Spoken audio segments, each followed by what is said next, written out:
President of the United States will make history today. It's not just the extraordinary nature of this presidency, but that he's pushing for changes that are both dramatic and controversial. Opportunities like this come around maybe once in a generation. He'll meet with heads of state, members of Congress, and speak to crowds of thousands, making decisions that affect millions here and around the world. Capturing every moment is his chief photographer, Pete Souza. I think creating a good photographic archive for history is the most important part of my job, creating this archive that will live on. Now we follow President Obama's photographer in his pursuit of history, meeting those who came before him as they recorded the everyday grit of the American presidency. For 50 years, presidential photographers have covered it all: upheaval, tragedy, and joy, often developing friendships with the presidents they serve. I think at this point, Pete and I are like an old couple. We sort of know each other, and he's like a member of the family.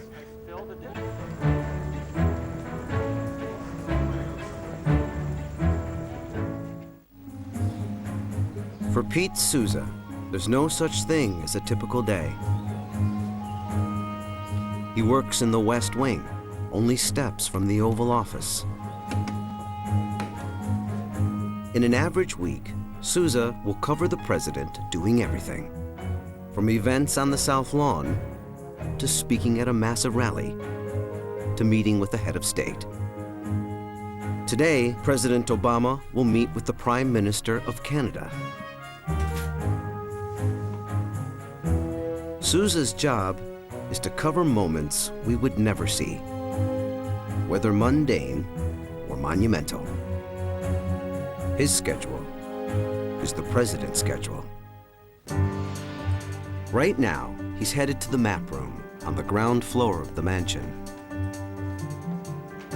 65 years ago, Franklin Roosevelt fought World War II from this room. Today, it's where the President and First Lady wait before an event on the South Lawn. They're joined by Olympic gold medalists Jackie Joyner-Kersee, April Holmes, and others in a celebration of the U.S. Summer Olympic team. This job is all about access and trust. And if you have both of those, hopefully you're gonna make interesting, historic pictures. I think trust began when I covered him for the Chicago Tribune. I spent a lot of time with him during his freshman year in the Senate. And I think both he and Robert Gibbs learned that they could trust me and that they let me photograph in behind-the-scenes situations. Also, anything that I overheard, I didn't share that with the reporter.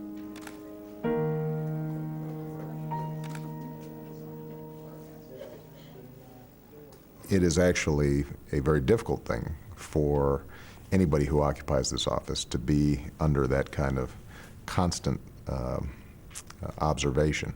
It's one of the hardest things to get used to in being president. But when you have somebody like Pete Souza, who you trust, who's a friend, and who is able to purposely fade into the background so that at a certain point you don't notice he's there, then it makes it a little bit easier.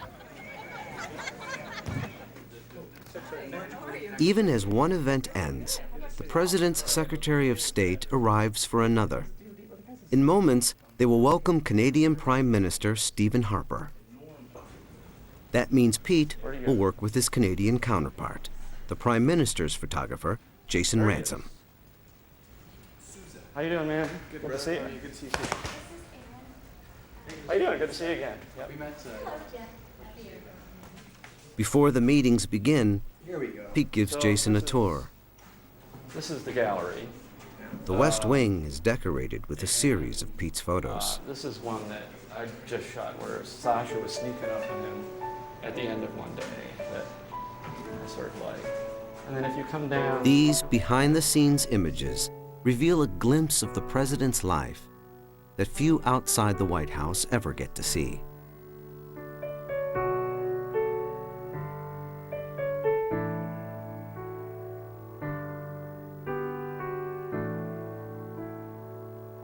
Everybody enjoys Pete's pictures.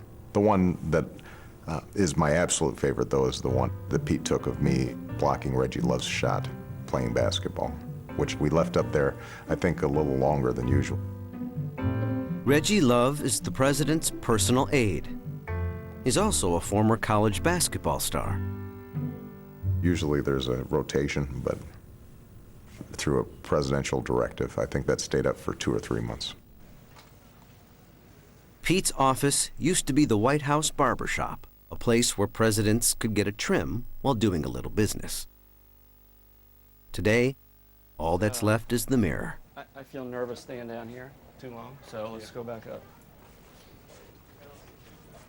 I don't ever want to be in my office when, you know, when I should be hanging outside the Oval in case that meeting breaks up. Even though Pete's desk is fewer than 100 steps from the Oval Office, he's most comfortable when he hovers closer. There's Mr. Burton. Pete, hello. All-time basketball player. Just outside the president's office is a waiting area. Oh, yes, there is. The on-deck circle for the Oval Office. For Pete, it's also a kind of second office.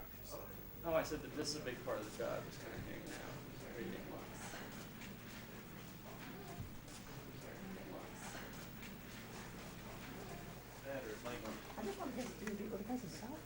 Minutes later, Pete and Jason head in to cover the private meeting.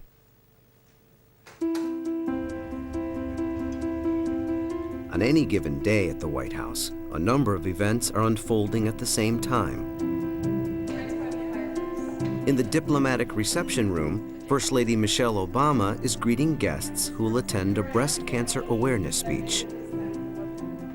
White House photographer Samantha Appleton is part of Pete Souza's team, one of 3 staff photographers.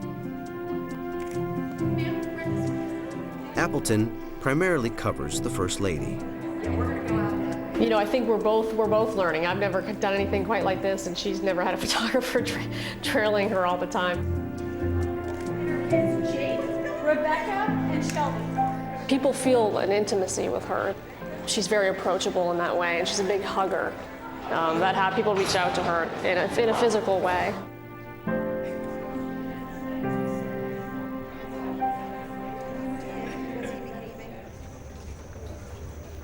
During the Prime Minister's visit outside the Oval Office, an international collection of photographers and reporters are waiting for a quick photo op with the 2 leaders.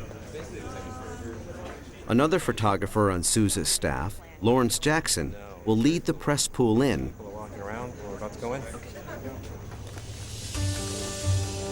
Jackson used to work as an Associated Press wire photographer, whose goal was getting tomorrow's front page shot as quickly as possible.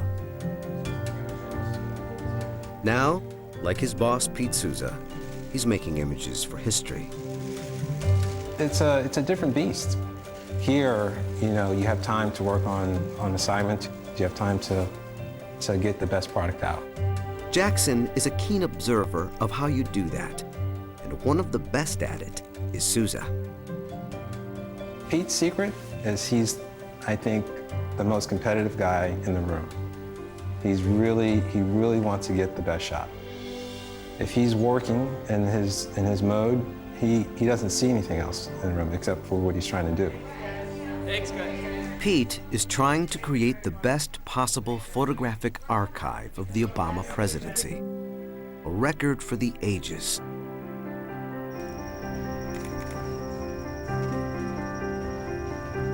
The idea of shooting for history took hold almost 50 years ago. when President Lyndon Johnson hired the first official presidential photographer. Yoichi Okamoto, known as Oki, set the gold standard for presidential photography, and he did it on the strength of his unique access. Oki didn't work for anyone except the president. He was able to walk into the Oval Office when he thought or knew something was going on and begin photographing. And he would stay as long as he wanted. Okamoto's images put viewers in the room as moments critical to the country and the world unfolded. But I think just because of the character that LBJ was, that I don't know that there'll ever be another set of pictures like his. Expressive, domineering, and oblivious to the camera, LBJ was the ultimate presidential subject. Right now, the president's work is going by motorcade to a rally at the University of Maryland. To a documentary photographer, every presidency has defining stories, and those images are often how we remember a president. For Johnson, it was civil rights in Vietnam. Reagan is forever tied to the end of the Cold War. Clinton had Middle East peace. History has yet to define the Obama administration. Today, he's pursuing a major legislative goal: healthcare reform. With the first vote on the healthcare bill expected in the next 2 months, the president is already working the phones. Ladies and gentlemen, the President of the United States. You know, some of you remember during the campaign, we had a slogan, "Fired up." There we go. Not everybody here knows how this story came about, so I'm going to tell it again. A fired up story. This will get the crowd going. Because it bears on healthcare reform. Pete has covered hundreds of the president's speeches, so the challenge is keeping it fresh. You know, in a lot of ways, the faces of these people really tell the story. And I think it tells you more about him than a picture of him at the podium. And if a voice can change a room, it can change a city. And if it can change a city, it can change a state. It can change a state, it can change a nation. If it can change a nation, it can change the world. So I want to know, are you fired up? Ready to go? Fired up? Ready to go? Fired up? Ready to go? Let's go change the world. Thank you, everybody.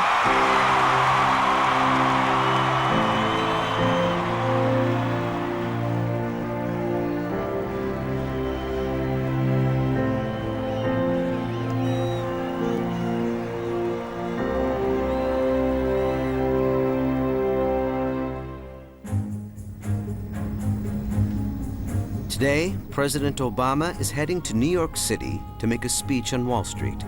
And if the president is flying to New York, so is Pete Souza.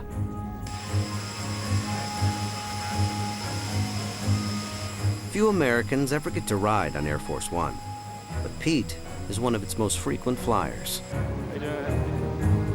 This is actually his second tour of duty.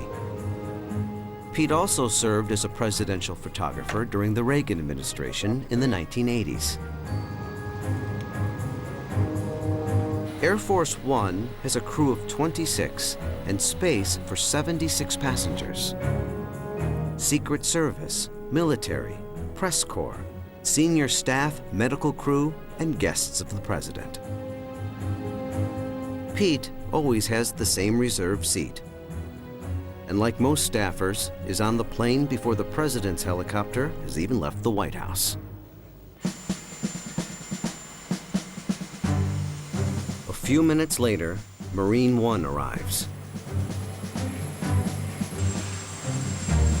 The president is the last to board, except, of course, for Pete. For Souza, Air Force One is the ultimate backdrop to the president's story. But for one presidential photographer on September 11th, 2001, the plane became an essential part of the story. 9/11 is a good example of why there's a White House photographer around.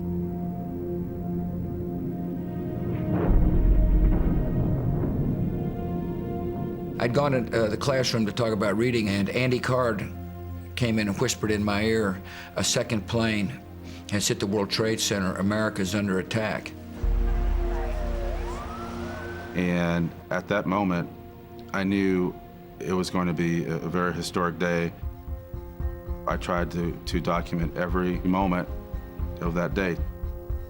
Within the hour, the Secret Service evacuated the president to Air Force One. There were some days where I truly felt invisible, just a handful of days during my 8 years, and that was a day that I truly felt invisible. I could stand just inches from the president and make pictures, and he would look right through me. It was almost like I wasn't even there. Those first few moments on the plane were very intense because it was all about the physical safety of the president.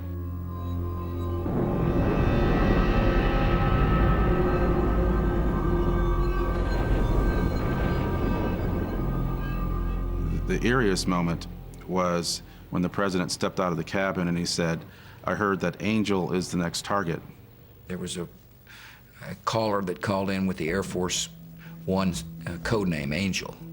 He said, "Angel is next." And so at this point in time, people were taking every threat incredibly seriously.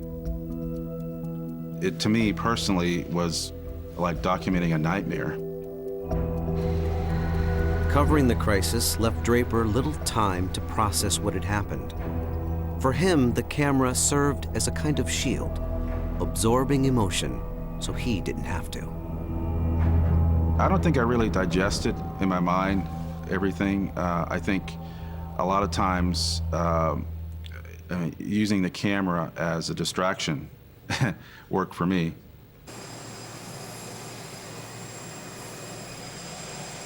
About 8 years later, President Obama arrives at New York's JFK Airport and boards Marine One for the trip into Manhattan.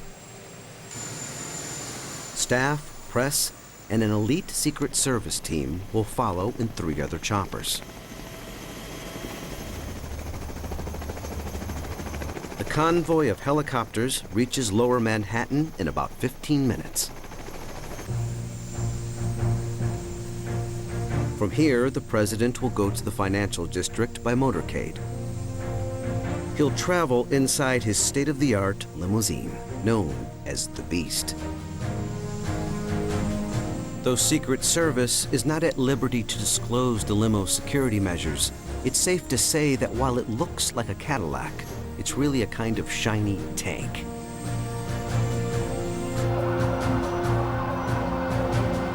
The trip to Federal Hall, only a few blocks away, has taken weeks to plan.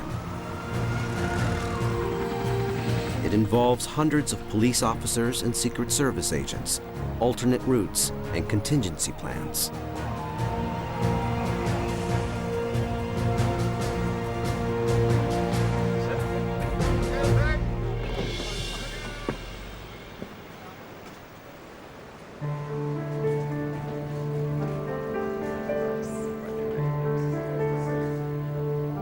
Part of my job is, in addition to doing the historical documentation, is doing the handshake photos. So for instance, the president goes to New York on a trip, there's always greeters at every event that he goes to, and those pictures are really important to the people in the pictures.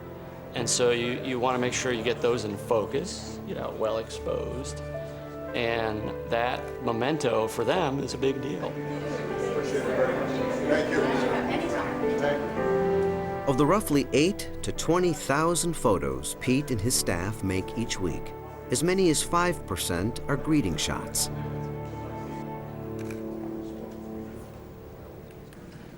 Ladies and gentlemen, the President of the United States.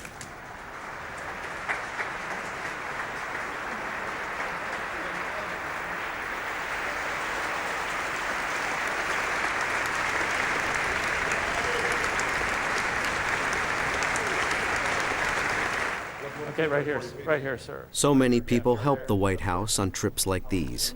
Offering them a photograph is a way of saying thanks. Oh, gonna switch cameras here. Oh, sorry about that, sir.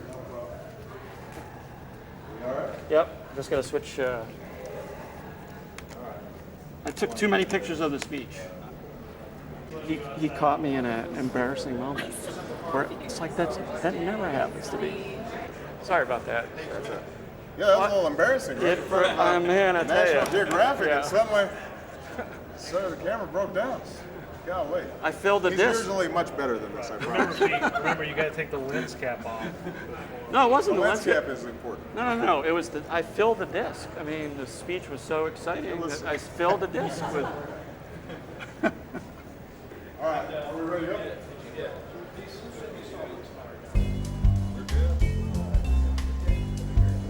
Before heading back to Washington, the president's meeting former President Clinton for lunch in Greenwich Village. The group that travels with the president spends so much time together, they've become like family.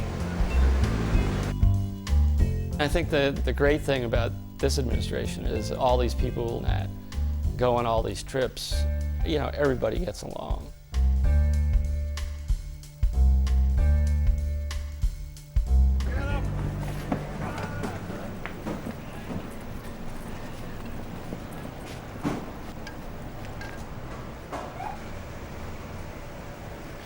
For the president, the lunch with former President Clinton will be a chance to talk with one of the few people who understand the pressures that come with this office.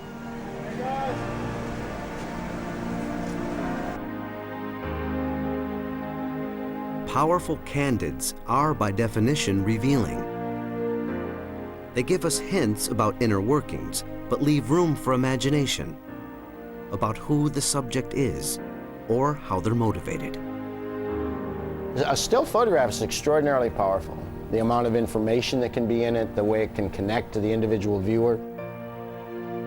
My approach to the whole thing was to not intrude on the history, to capture it in a way that people could have a sense, and not to feel that it was being manipulated. It wasn't posed, it was natural and candid. During the Clinton administration, candid images were shot on film. Today, Pete shoots only digital. Pete and his team produce between 20 and 80,000 photos each month. White House photo editor Alice Gabriner looks at every single one. We care about creating this serious documentary archive. We have the opportunity to create, if we want to, the best archive of any president that's ever existed. Gabriner sets aside the best images, uploading some to the web. But by law, all are part of the National Archives, and none can be deleted from the collection. When a president leaves office, his presidential library becomes the repository of all the images, whether greeting shots or even more historic ones.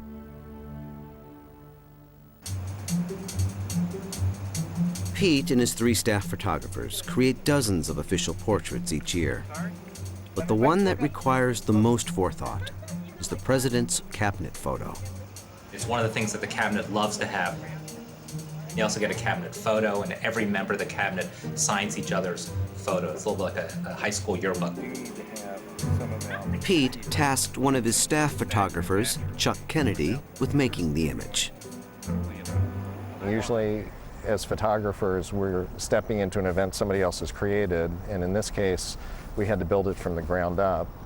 We kind of scrambled around and got everybody from a groundskeeper, some of the household staff. Our best friends became the kitchen staff. We could call them and they could grab like 12 people really readily and pose for a minute and pretend to be the Secretary of State or whoever. Though they'd practiced several times with their stand-ins, there would be only one chance to get the real thing. Mr. President, you're fine. You're next to Rom.